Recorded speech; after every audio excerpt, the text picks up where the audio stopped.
아마 지난 여름 이후에 비가 소리내서 내리는 걸 아마 처음 보는 것 같습니다. 저희 가정도 아침에 식사를 하기 전에 짧게 가정 예배를 드리면서 요즘 들어서 부쩍 그 기도밖에 할 게 없었습니다. 이제 번갈아 가면서 때로는 두 기도를 주로 많이 했는데, 하나는 우크라이나 이 전쟁이 끝나고 평화가 찾아오기를 위해서 기도했고요. 또 하나는 동해 산불이 시작되고 산불 이거 하나님 끄셔야 됩니다.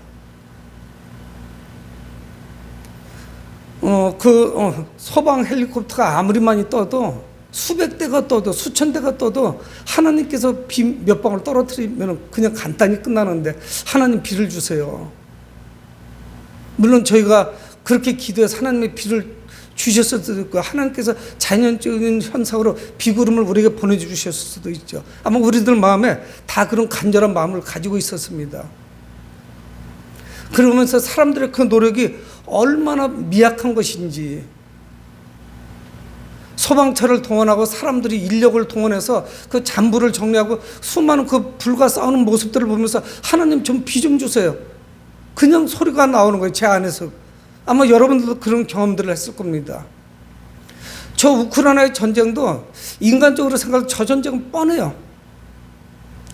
러시아와 싸워서 이길 수가 없습니다. 군사력도 몇십 배 돼요. 그리고 우크라이나에는 변번은 미사일도 없습니다. 그래서 국경 너머로 러시아 쪽으로 미사일을 날릴 수가 없어요. 그리고 전부 있는 것이 비행기 내지는 재래식 무기, 소총 가지고 싸워서 이길 수가 없죠. 러시아는 보이지 않는 곳에서 계속 이쪽으로 가서 날립니다. 오늘날 지금 기사를 보니까 러시아는 그런 작전에서 여러 번 성공했다는 거예요. 특히 시리아에서. 그래서 그 반군들의 그 거점을 계속 폭격하는 거예요. 융단 폭격하는 거예요. 그래서 전의를 상실하게 만듭니다. 지금은 열심히 싸우고 있지만 배고프고 물도 떨어지고 식량도 없고 탄약도 떨어지고 뭐 할 수 있는 게 없을 거예요. 점점 가면 갈수록. 이제는 백기투항밖에 없죠. 그러나 오늘 비를 바라보면서 하나님께서 하시는 거예요. 하나님이 역사하시면 지켜주실 거예요. 초자연적인 현상이 나타날 거예요. 그건 우리는 알 수가 없어요. 우리는 그저 살아오면서 비가 내리면 비가 내리는가 보다. 사계절이 뚜렷한 나라니까. 봄, 여름, 가을, 겨울. 그래서 여름이 되면 비가 오고, 그리고 그걸 저수지나 호수에 물을 가두어뒀다가 필요할 때 사용을 하고, 마시는 물이나 씻는 물이나 아니면 농사용 물이나 이것이면 늘 충분했죠. 그래서 하나님께서 이 모든 것을 섭리하신다는 그런 마음이 별로 없었어요. 실감이 안 났습니다. 그러면서 또 우리는 주님 앞에서 겸손히 기도할 수밖에 없구나. 우리나라도 지정학적으로 그렇게 단순한 나라가 아니죠. 그렇지 않습니까? 서로 무엇인가가 틀어져서 미사일을 날리기 시작하면 우리나라도 피해를 이루 말할 수 없을 거예요. 우리는 국가도 좁고 면적도 좁고 밀집되어 있기 때문에 피해는 뭐 상상할 수가 없어요. 상상하기도 싫어요. 끔찍해요. 전쟁을 피하는 것이 가장 좋은 것이겠죠. 여러분, 우리는 누가 구원을 받고 어떻게 구원을 받는 것인지 인본적인 생각으로 시작을 합니다. 우리가 어떻게 구원하고 내가 어떻게 행동을 해서 구원을 받는 것일까? 그리고 어떤 사람이 구원을 받는 것일까? 그래서 어떤 대대로 내려오는 신앙 정통에 의해서 우리가 구원을 받는 것일까? 그러나 성경은 단호하게 말씀합니다. 메시아이신 예수 그리스도를 믿어서 구원받는다고 말씀하는 거예요. 어떤 다른 방법이 있는 것이 아닙니다. 그런데도 불구하고 이게 단순하지가 않아요. 어떻게 예수를 믿어서 내가 구원을 받는 것인지, 이것이 믿음이 돼서 이해가 돼서 내게 다가오기가 쉽지가 않죠. 그런데 중요한 사실은 무엇이냐? 하나님께서는 우리를 구원하시기 위해서 이 땅에 하나님의 아들이신 예수 그리스도를 보내주셨다는 사건이에요. 이 엄청난 사건이 나에게 믿음이 돼서 내 심령에 꽂히기까지 너무 힘이 드는 거예요. 이론적으로는 이해가 돼요. 맞아. 이 사순절은 그런 절기야. 예수님께서 우리를 위해서 십자가의 길을 가신 그런 절기야. 여기까지는 되는데 이것이 믿음 돼서 나한테 아주 절절하게 느껴지지가 않아요. 그렇게 잘 안 다가와요. 그리고 죄송한 말씀이지만 이번 사순절 절기는 대선이 끼어가지고 참 좀 이상한 모양으로 이게 흘러갔어요. 교회도 첨예하게 대립을 했습니다. 목회자들도 대립을 했어요. 같은 지역에 살면서 대립을 해요. 강남과 강북이 대립을 해요. 이 나라 좁은 땅덩어리 동과 서가 대립을 해요. 그리고 계층별로 나이별로 대립을 해요. 이해하기가 쉽지가 않아요. 갈등을 조장하는 거예요. 누군가가 자꾸만. 사랑하는 성도 여러분, 우리는 하나님의 아들이신 예수 그리스도 그분께서 우리를 위해서 십자가에서 죽으심으로 말미암아 우리는 구원을 받았습니다. 이 말씀을 정말 많이 들었습니다. 이 설교를 많이 들었고 교회 학교 때부터 계속 그렇게 교육을 받았어요. 그래서 실감이 안 오는 거예요. 실감이 나질 않아요. 맞아. 동의를 하면서도 그것이 믿음이 되지 않는다는 사실입니다. 여러분, 중요한 사실은 예수 그리스도께서 우리를 위해서 대속의 죽음을 죽으셨다는 거예요. 우리를 살리는 죽음을 죽으셨다는 거예요. 그래서 오늘 우리는 짧은 본문인데 이 말씀을 통해서 우리 주 예수 그리스도께서 메시아로서 생명을 주시기 위해서 어떤 길을 가셨는지 그 발걸음을 따라가 보려고 합니다. 예수님의 사역이 막바지쯤이었습니다. 예루살렘의 분위기는 호의적이지 않아요. 그래서 헤롯 왕과 그럼에도 불구하고 빌라도가 호시탐탐 저기를 품고 예수 그리스도를 바라보고 있습니다. 그러다 빌라도 총독과 헤롯 왕이 생각이 맞아떨어져요. 그래서 오늘 말씀이 어떻게 시작이 되냐면 곧 그때 어떤 바리새인들이 나와서 이르되 나가서 여기를 떠나소서 헤롯이 당신을 죽이고자 하나이다. 예수님을 탐탁하게 생각하지 않습니다. 그 예수님의 그 죽으심이 시시각각 가까이 오고 있어요. 근데 어떤 사람이 바리새인이 예수님께 찾아옵니다. 그래서 어떤 이야기를 하냐면 헤롯이 당신을 죽이려고 합니다. 그러니까 여기를 피하세요. 근데 이것이 진정 예수님을 생각해서 선한 마음을 가지고 찾아온 것인지 아니면 적대감을 가지고 찾아오고 예수를 쫓으려고 한 것인지는 정확치는 않아요. 성경은 분명하게 말씀하지 않습니다. 이것이 선한 목적인지 아니면 어떤 음모가 있는 것인지 어떻든 예수님께 그런 소식이 전달이 됐어요. 헤롯이 당신을 죽이려고 합니다. 여러분, 근데 중요한 사실은 뭐냐, 오늘 짧은 말씀을 통해서 헤롯이나 빌라도의 음모에 의해서 예수님은 죽으시지 않는다는 사실을 말씀해요. 예수님의 삶이 누군가에 의해서 그 계획에 의해서 음모에 의해서 좌절되지 않습니다. 여러분, 중요한 메시지를 우리에게 말씀하고 있어요. 우리는 이 세상에 돌아가는 것들이 힘 있는 자들이 어떤 세상이요, 무기를 많이 가지고 있는 사람들의 세상이요, 그런 국가의 세상으로 생각하고 있는데 성경 그렇다고 말씀하시지 않아요. 하나님이 세워놓으신 그 프로그램에 의해서 진행된다는 사실이에요. 하나님의 계획과 하나님의 비전에 의해서 이 땅은, 이 역사는 이루어지고 있어요. 하나님의 역사예요. 그래서 우리는 역사, 영어로 히스토리인데 그거를 그의 역사라고 이야기하잖아요. 누구겠어요? 하나님의 역사, 예수 그리스도의 역사라는 사실이에요. 헤롯 왕이나 빌라도가 예수님을 죽이려고 음모를 세워도 예수님 그 스케줄에 따라 죽는 게 아니에요. 하나님의 계획에 의해서, 하나님의 시간표에 의해서 예수님은 이제는 그 길을 가시게 될 겁니다. 여러분, 두려워하지 마세요. 그래서 저도 기도하는 겁니다. 하나님, 러시아를 하나님께서 어떻든 그 러시아를 막아주시고 우크라이나에 평화가 오게 하세요. 이거는 군사력의 싸움이 아닙니다. 하나님의 살아계심을 하나님께서 이번에 보여주세요. 그 기도할 수밖에 없어요. 여러분, 그들이 예수님의 그 계획과 예수님의 비전, 하나님의 뜻을 좌절시킬 수는 없습니다. 만약 그들의 계획이 성공한다면 제자들은 큰 혼란에 빠질 거예요. 복음운동은 이제는 더 이상 진척이 없을 거예요. 더 전부 무너져 내릴 거예요. 예수운동은 중단될 수밖에 없습니다. 그냥 이스라엘 한 구석에서 시작돼서 예수님이 십자가에서 죽으심으로 말미암아 모든 것은 끝나는 거예요. 근데 그렇게 끝나지 않음을 성경은 분명히 말씀합니다. 그래서 32절에 이르시되 너희는 가서 저 여호와에게 이르되 오늘과 내일은 내가 귀신을 쫓아내며 병을 고치다가 제3일에는 완전하여지리라. 예수님은 계실 때에 누군가를 특정 대상을 향해서 그렇게 험한 말씀을 하시지 않았어요. 근데 예수는 뭐라고 말씀하시냐면 헤롯을 향해서 저 여우라고 말씀하고 있는 거예요. 여러분, 예수님의 그 스케줄은 누군가에 의해서 중단되지 않습니다. 멈춰질 수가 없어요. 누군가의 압력에 의해서 중단될 수가 없는 것이에요. 그래서 오늘 우리 저하고 같이 한번 읽어봅니다. 32절 시작. 이르시되 너희는 가서 저 여호와에게 이르되 오늘과 내일은 내가 귀신을 쫓아내며 병을 고치다가 제3일에는 완전해지리라.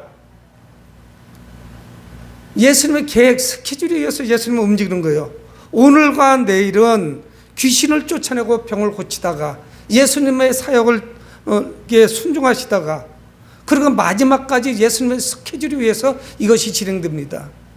그리고 제3일에 완전해질 것을 말씀하고 있죠. 예수님께서 십자가에서 죽으심으로 말미암아 모든 것을 다 이루시는 거예요. 여러분, 그래서 예수님은 십자가에서 마지막 죽음을 쉬면서 그렇게 말씀하십니다. 다 이루었도다. 다 이루었다는 것이 예수님의 죽음으로 말미암아 사탄 마귀의 권세를 물리치게 되는 것입니다. 그것을 제압하게 되는 것이죠. 여러분, 악한 세력의 방해에도 불구하고 예수님의 그 구속 사역은 완성돼요. 이 사역의 모든 것을 하나님께서 주관한다는 사실입니다. 여러분, 우리 한번 가만히 생각을 해보세요. 영의 눈을 열고 내 마음의 문을 열고 이 세상이 왜 이렇게 사악한 세상인가, 왜 이렇게 힘든 사람들의 세상이 되고 말았는가, 그런 것을 생각해 보세요. 이게 정상적인 것이 아닙니다. 그 마코의 영적인 세력, 어둠의 세력들이 이것을 지배하고 있기 때문에 이런 어려움이 있다는 것을 우리는 즉각적으로 느낄 수가 있어요. 영의 눈을 열고서 세상을 바라보셔야 돼요. 중요한 사실은 예수님께서 스스로 십자가의 길을 가셨다는 거예요. 타에 의해서 간 것이 아닙니다. 누군가의 억압에 의해서 간 사실이 아니라는 사실이에요. 예수님의 사역에는 분명한 목적이 있습니다. 그래서 33절에 그러나 오늘과 내일과 모레는 내가 갈 길을 가야 하리니. 여러분, 아담과 하와가 범죄한 이후에 아담과 하와는 그 에덴 동산에서 추방당합니다. 그것은 아름다운 것이었었어요. 하나님과 그 하나님의 형상과 모양대로 창조된 아담과 하와는 그것을 거닐었어요. 함께 산책을 하셨어요. 하나님은. 그래서 아들과 아버지와 같이 오손도손 대화를 나눴어요. 그것은 평화가 넘치는 것이었습니다. 아담과 하와가 범죄하고 나니까 그 신뢰가 깨졌어요. 평화가 깨졌습니다. 그리고 아담과 하와는 에덴 동산에서 추방당합니다. 여러분, 그때 하나님과 아담과 하와는 불화하게 되죠. 그렇지만 여러분, 하나님은 함께 쫓겨나신 것이었어요. 그래서 우리들과 함께 하셨어요. 그리고 아담과 하와가 범죄한 이후에 하나님의 목적은 하나였습니다.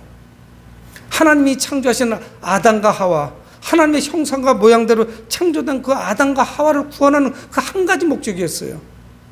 그래서 여러분, 이 창세기부터 요한계시록은 이 모든 책이 하나님의 구속에 대해서 말씀하고 있는 거예요. 하나님의 인류를 어떻게 구원하실 것인지, 그 잃어버린 에덴 동산을 어떻게 회복하게 될 것인지. 여러분, 70억 인구가 어떤 일을 행하던, 어떤 사건을 벌이든, 어떤 전쟁을 벌이든 하나님의 구속사역은 묵묵히 여기까지 진행되고 있는 것입니다. 현재 이르게 된 것이죠. 하나님의 목적은 변함이 없어요. 그래서 예수님도 자신이 행해야 될 그 사역을 잘 알고 계셨습니다. 그래서 이 32절에도 말씀한 것 같이 오늘과 내일은 내가 귀신을 쫓아내며 병을 고치다가 제3일에는 완전해지리라. 33절 그러나 오늘과 내일과 모레는 내가 갈 길을 가야 하리니. 과거에도 그렇고 현재도 그렇고 미래도 그렇고 예수님은 그 자신이 가야 될 길을 갑니다. 묵묵히 그 길을 가는 거예요. 여러분, 이 길은 누가 대신해 줄 수도 없습니다. 피할 수도 없어요. 그래서 지난주에도 우리가 말씀을 묵상을 했지만 사탄 마귀는 계속 그걸 부추기는 거예요.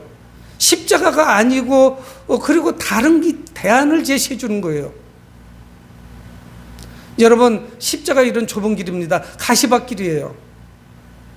근데 그거를 미혹하는 거예요. 십자가 아니고 어떤 대안이 있겠어요? 우리는 죄로 말미암아 죽을 수밖에 없는데 무엇으로 대신할 수 있겠어요? 누군가가 우리를 위해서 죽어줘야 되죠. 그것도 죄가 없는 분이 죽으셔야 돼요. 그런데 하나님의 구속사의 이 질서를 사탄 마귀는 무너뜨리려고 합니다.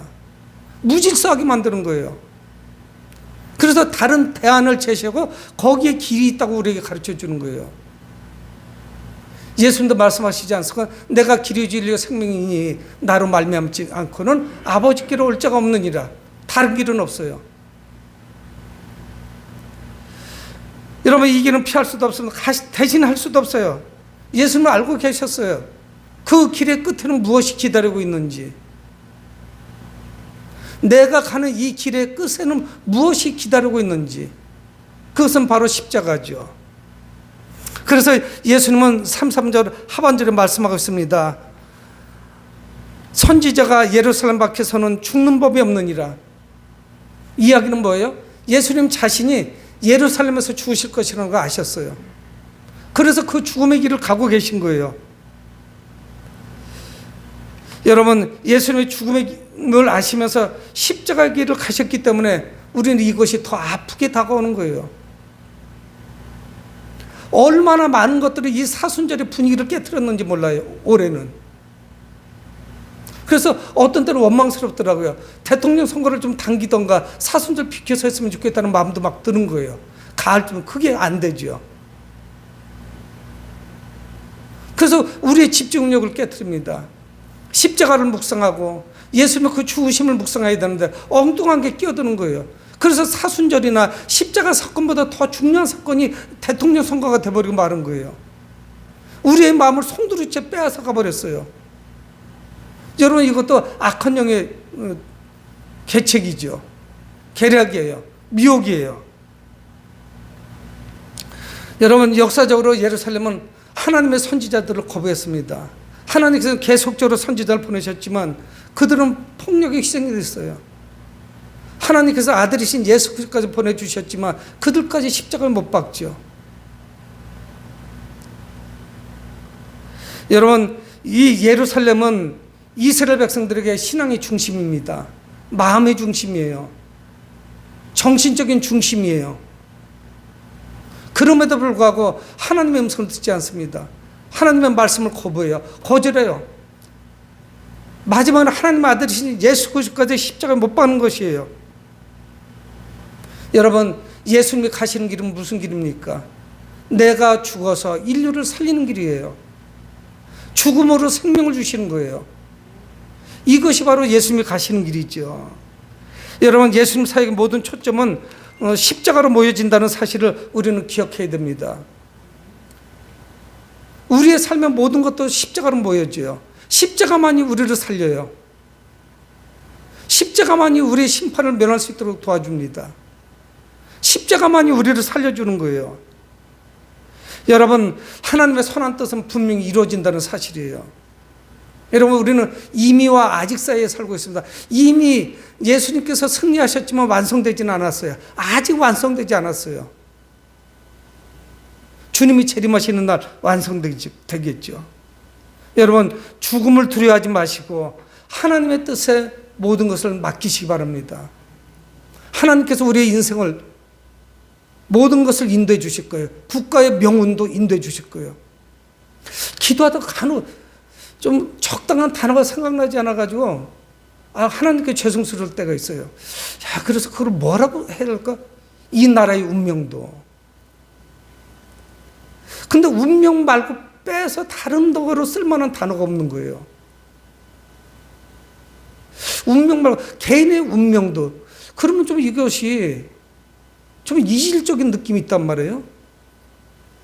불신자들이라든가 우상 숭배하는 자들, 점치는 사람들, 뭐 이런 사람들까지 다 운명이라는 단어를 쓰다 보니까 딱히 합당한 단어가 없어요. 다른 단어가 있으면 차용해서 쓸만한데 그게 없어요. 그래도 가장 합당한 게 운명입니다. 우리의 운명도, 이 나라의 운명도, 다른 나라의 운명도, 그 운명을 과연 누가 쥐고 있는 것인지, 그저 힘 있는 자들의 놀이터가 아니에요. 역사는 그렇게 흘러가지 않았습니다. 여러분, 그렇게 해서 로마 제국은 망할 수가 없죠. 히틀러도 망할 수가 없죠. 스탈린도 죽지 않았을 거예요. 역사의 주인공은 누구냐? 하나님이라는 사실을 오늘 성경은 우리에게 말씀하고 있습니다. 사람들이 아무리 계략을 세우고 또 어떤 작전을 세우고 비전을 세워서 예수 그리스도를 제거하겠다고 생각을 하지만 사람들의 뜻 가운데 이것이 이루어지는 것이 아니라 하나님의 스케줄에 의해서 이루어지는 거예요. 예수는 그래서 어제도 오늘도 내일도 주님의 길을 가시는 거예요. 그 길은 뭐냐? 우리에게 생명 주시는 길이에요. 십자가의 길이에요. 고난의 길이에요. 생명 주시는 길이에요. 누가 이거를 가로막을 수 있겠어요? 러시아의 땅 그거 못 막습니다. 그런데 예수님은 좀 특별한 말씀을 하고 있습니다. 3, 4절에 예루살렘아 예루살렘아 선지자들을 죽이고 내게 파송된 자들을 돌로 치는 자여. 예루살렘아 예루살렘아, 이스라엘을 향해서 말씀하는 거죠. 예루살렘을 또한 향해서 말씀하는 거죠. 선지자와 파송된 자들을 돌로 치는 자들. 하나님께서는 계속적으로 돌아오라고 말씀하십니다. 너희들이 돌아와야 산다. 내게로 돌아와야만 산다. 그 죄를 버리고 그 죄로부터 내게로 돌아와라. 하나님은 계속 선지자를 통해서 말씀하시는 거예요. 계속 그랬어요. 그러면서 큰 심판도 겪었습니다. 노아 홍수의 심판도 겪어봤고요. 소돔과 고모라가 어떻게 멸망당하는지도 봤고요. 나라가 망하는 그런 아주 비극적인 참사도 경험했습니다. 이스라엘과 유다가 힘이 없어서 전쟁에 망한 게 아니었어요. 군사력이 약했던 것이 아니었어요. 마지막 왕들은 아주 엄청난 노력을 했습니다. 그래서 등거리 외교를 하고 애굽에다가 줄을 서볼까, 바벨론에 줄을 서볼까, 또 이런저런 외교적인 노력을 했었고 군사적인 노력도 했고 동맹을 맺어보기도 하고 별짓을 다 했어요. 그런데 망했어요. 왜 망했을까요? 하나님께 돌아오지 않았던 것이었어요. 그거 딱 하나예요. 하나님을 거역했어요. 근데 오늘 예수님은 동일한 말씀을 합니다. 예루살렘아 예루살렘아 선지자들을 죽이고 내게 파송된 자들을 치는 자여. 하나님의 말씀을 듣기를 거부했어요. 귀를 막아버렸어요. 하나님께서 돌아와야만 살 수 있다고 말씀하시면 그들은 거절합니다. 그러나 예수님은 어떻게 말씀합니까? 암탉이 제 새끼를 날개 아래에 모은 같이 내가 너희의 자녀를 모리한 일이 몇 번이냐? 주님께서 그 사랑의 품으로 그들을 품어보려고 했지만 그들이 거부하는 거예요. 그 품 안에 거하기를 거절하는 거예요. 하나님을 떠나갔던 것이에요. 암탉이 새끼를 모으듯이 그들을 모았지만 그들은 거절했어요. 하나님의 사랑 안에 거하기를 싫어했습니다. 여러분, 이스라엘 백성들이 늘 그런 길을 갔어요. 하나님을 완전히 버리고 우상을만 섬겼던 적은 드물어요. 하나님을 섬기고 우상을 섬겼어요. 하나님께서 지극히 싫어하는 것을 했던 거예요. 하나님께서 가장 싫어하는 게 뭐냐? 두 주인을 섬기는 거예요. 이스라엘 백성들이 그랬습니다. 전적으로 하나님만을 신뢰하지 않았어요. 주님은 사랑으로 품으려 하시지만 그들은 그조차도 거부합니다. 마지막에는 아들이 오셨지만 그거조차도 거부해요. 하나님은 이스라엘 백성들이 돌아올 기회를 계속 주셨어요. 수천 년 동안 주셨어요. 그래서 하나님의 복이 어떻게 임하는지 하나님은 이스라엘 백성들을 모델 케이스로 선택하신 거예요. 그래서 그들은 선택된 백성이에요. 퍽이나 이뻐가지고 그들을 택하신 거 아니었습니다.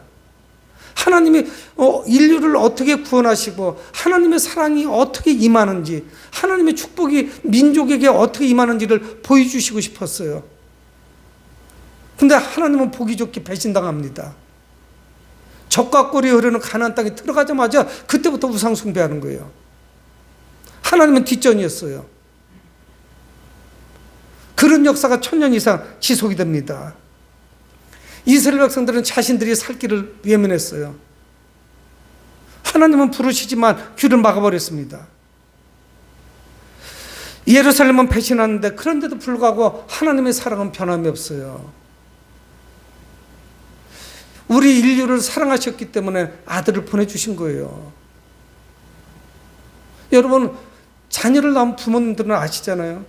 자녀가 속을 썩이고 정말 이루 말할 수 없는 고통을 제공하지만 근데 어떻게 이걸 인연을 끊을 수는 없지요. 그러니까 그 부모의 마음을 우리는 이해할 수가 있잖아요. 하나님의 마음은 더 심하죠. 하나님은 우리를 창조하신 분인데. 그래서 예수님 말씀합니다. 35절에 보라 너희 집이 황폐하여 버림받으리라. 너희 집이 황폐하여 버림받을 것이라는 거예요. 돌 위에 돌 하나도 남지 않고 다 그냥 황폐화될 거예요. 쓰러져 내릴 거예요. 여러분, 이스라엘 백성들의 그 마음의 고향, 우상 숭배를 했지만 그래도 습관적으로 가서 제사 드렸죠. 신앙의 중심, 내 마음의 중심, 이스라엘을 묶어주는 끈끈한 것이 있는데 그게 뭐냐? 예루살렘 성전이에요. 근데 이거조차도 다 파괴됩니다.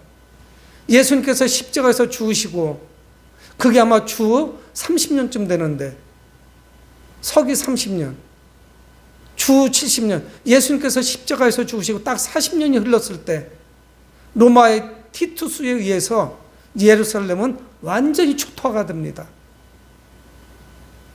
그때 수많은 사람들이 모였다고 그래요. 유월절 제사를 드리려고 왔는데 피비린내가 났다고 그래요. 평소보다 사람들이 굉장히 많아진 거예요. 순례객들이 들어왔습니다. 다 죽은 거예요. 제대로 항전할 수가 없었어요. 로마 군대에 의해서. 이스라엘 백성들 향해서 예수님 말씀합니다. 보라 너희 집이 황폐하여 버림받으리라. 하나님은 계속적으로 그 사랑의 품으로 그들을 모으려고 했지만 그들이 뛰쳐나가는 거예요. 하나님을 거부합니다. 여러분, 이 땅에 수많은 강대국들이 명멸했어요. 탄생했다가 사라졌습니다. 여러분, 군사력 가지고 잘 나간 나라가 없어요. GNP가 높다고요? 국력이 높다고요? 그거 아무 소용도 없어요. 여러분, 우리는 수천만 년 전에 공룡이 이 땅을 지배하고 있었다고 하잖아요. 힘으로 하면 공룡을 어떻게 이기겠습니까? 공룡도 사라져버렸어요. 여러분, 산불이 나서 수백 대의 헬기가 떴지만 비행병을 하나님이 떨어뜨려 주시니까 진압이 되는 거예요. 아마 오늘 오후에 우리는 그런 소식을 들을 수 있을 겁니다. 그 잔불들까지 다 정리됐다는 소식을 들을 거예요. 그 지역도 비가 많이 오는지는 알 수가 없지만. 이스라엘 백성들의 그 성전에 하나님의 임재가 떠나가 버린 겁니다. 아무 소용이 없게 된 거죠. 하나님의 임재에 계시기 때문에 그 성전이 의미가 있는 것이죠. 하나님의 영광이 떠나가 버렸어요. 여러분, 지금 현대 교회도 하나님의 영광이 떠나버리면 이건 건물에 지나지 않아요. 그냥 빌딩이에요. 교회라는 그 건물이 무슨 의미가 있어요? 아무리 투자한들 무슨 소용이 있겠어요? 여러분, 예루살렘 성전 안에는 금이 얼마나 많이 들어갔는지도 몰라요. 금과 은과 귀금속이. 그것 자체가 하나님은 아닙니다. 그러니까 무너져 내리는 거죠. 그래서 이들은 35절 중반절에 말씀은 어찌 주의 이름으로 오시는 이를 찬송하리로다 할 때까지는 나를 보지 못하리라. 이제는 기회를 놓치는 거예요. 주님께서 하나님께서 인간의 모습으로 성육신하셔서 이 땅에 오셨는데 그 영광스러운 모습을 뵐 수 있는 좋은 기회가 있었는데 그분을 모셔드리지 못해서 그분을 언제 뵙게 되느냐. 주님 재림하실 때 그때 제대로 보게 되는 거예요. 예수 그리스도를 인격적으로 영접하기 전까지는 아무 소용이 없어지는 것이죠. 여러분, 결국 끝까지 주님께 돌아오지 않은 그 백성들, 이들은 버림을 받습니다. 여러분, 이 사순절이 뭡니까? 2000년 전에 예수님께서 하늘에 있는 그 보좌를 버리고 이 땅에 오신 그 사건, 그리고 우리에게 생명을 주시기 위해서 그 가시밭길, 죽음의 길을 가신 거예요. 그래서 대속이에요, 대속. 우리가 믿어서 구원을 받지만 그거는 아주 미미해요. 우리가 아무리 믿어도 하나님이 우리에게 구원을 안 주시면 소용이 없는 거예요. 하나님이 주권이에요. 우리의 죄 대신에 아들을 희생시키셨고 대신 예수 그리스도를 믿는 자를 구원해 주시겠다고 성경 분명히 말씀하고 있습니다. 여러분, 여기 이 두 주인은 포함되지 않아요. 전적으로 주님 앞에 나오셔야 돼요. 예수님의 십자가도 생명을 거부하는 자에게는 아무런 능력이 없어요. 예수님이 십자가 못 박힐 때 좌우의 강도가 함께 못 박혔습니다. 근데 그 둘 중에 하나는 낙원에 이르게 되고 한 명은 지옥으로 떨어지죠. 한 명은 구원받았어요. 그 마지막 순간이었지만. 명확해요, 그 길은. 두 갈래 길입니다. 하나님은 인류에게 아들을 보내셔서 사람들을 모으고 또 모으셨어요. 참 우리는 혼란스러운 세상을 살아가고 있어요. 목사인 저조차도 무엇이 옳은 것인지, 어떤 것이 가치가 있는 것인지를 구분하기가 쉽지 않은 이런 세상을 살고 있습니다. 얼마나 교묘하게 치고 들어오는지. 더 중요한 사실은 뭐냐면 교회도 두 말을 하는 거예요. 두 가지 말을 해요. 그럼 뭐가 옳은지 잘 모르겠다 싶을 때도 있을 거예요. 여러분, 그러나 우리는 근원으로 돌아가야 돼요. 그 라틴어로 아드 폰테스라고 그래요. 근원으로 가셔야 돼요. 성경 말씀으로 돌아가야 돼요. 그 외의 것은 아무런 가치가 없습니다. 참고사항일 뿐이에요. 우리의 운명을 가릴 수가 없어요. 그런데 오늘 성경은 우리에게 분명히 말씀하고 있습니다. 하나님은 우리의 생명을 구하기 위해서 아들을 보내주셨어요. 그리고 그 십자가 길을 가셨어요. 우리가 생명을 얻는 것은 십자가밖에 없어요. 예수님은 자신의 그 마지막에 무엇이 기다리는지 아셨습니다. 그런데도 그 길을 가신 거예요. 그 길이 죽음이지만 그 길 외에는 인류를 살릴 길이 없다는 걸 아셨기 때문에 가신 거예요. 예수님은 오늘도 그 길을 뚜벅뚜벅 걷고 계십니다. 우리는 자꾸만 그 길을 기피해요. 떠나려고 해요. 여러분, 우리를 그분의 날개로 부르실 때 우리는 기쁨으로 응답해야 됩니다. 이 땅을 사는 누구나 마지막에는 죽음이 기다린다는 사실이에요. 영원한 삶으로 들어가게 될 것이 영벌에 처해질 것인지 성경으로 이렇게 분명히 이 메시지를 전하고 있습니다. 여기에 뭐 흐릿한 건 없어요. 희미한 거 없어요. 그럴 것이다 이런 것도 없어요. 이거 아니면 이거예요. 사순절을 살아가면서 십자가의 생명이 우리의 생명이 되도록 그렇게 하나님의 말씀을 묵상하고 십자가를 묵상하는 여러분들 되시길 주의 이름으로 축원을 드립니다. 고마우신 아버지는 주의 은혜를 감사합니다.